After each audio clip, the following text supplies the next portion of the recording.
My name is Gavin Evans, and this is my review of Bad Boys 2.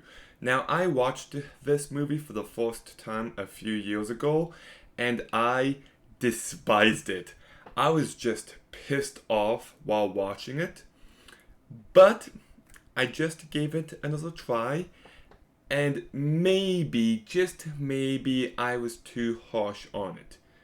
Is it a good movie? Not really. Is it a terrible movie? I guess not. Let's begin talking about the cast, and Will Smith is just so good here.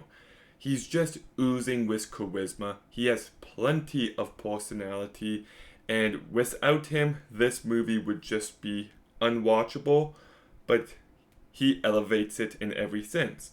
You've also got Martin Lawrence, who I think gives a great performance as well.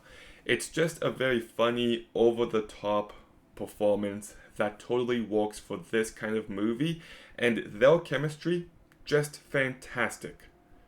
You've also got Gabrielle Union, who I think does a very good job here. She's not in this movie a ton, but whenever she is on screen, I think she added something to this movie.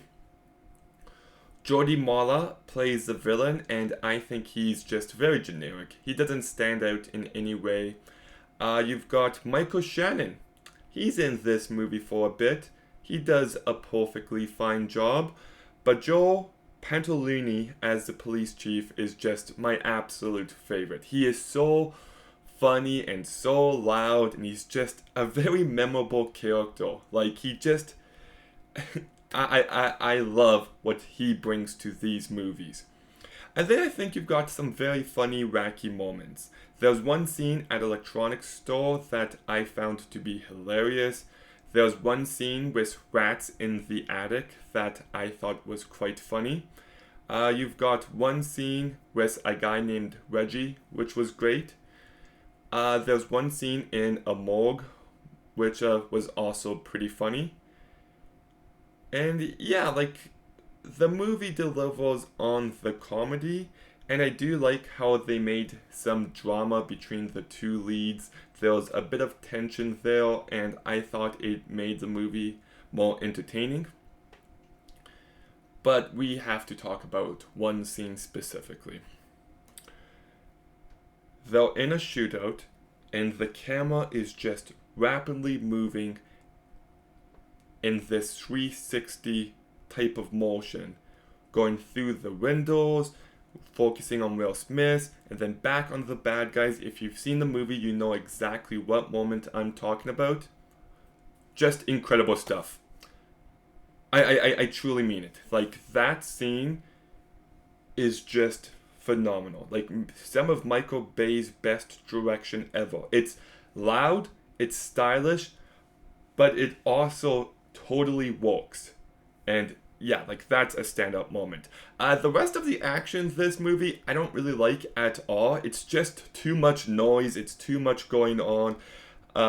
Too many quick cuts. Too much just explosions. Just too much Michael Bay.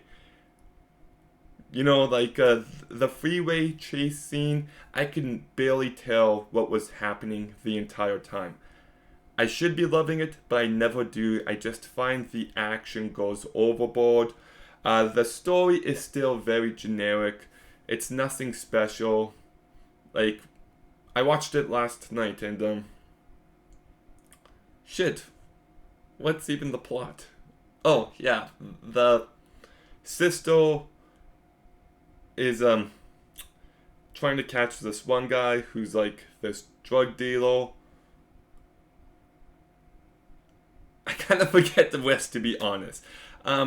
Most buddy cop movies aren't my kind of movies because the plots are often generic. But the movie's biggest issue is the runtime. It's 2.5 hours long, and boy, do I feel it.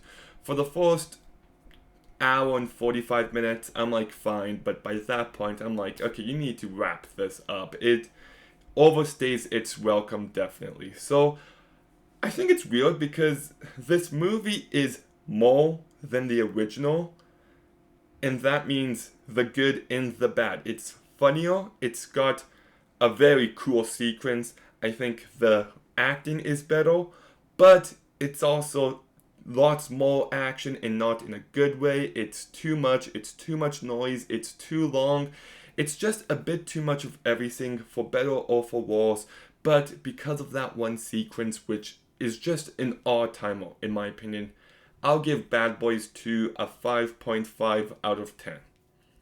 Okay, have you seen Bad Boys 2? What did you think? Let me know in the comments down below. Make sure you like, comment, subscribe. Stay tuned for more videos soon. And Gavin, out.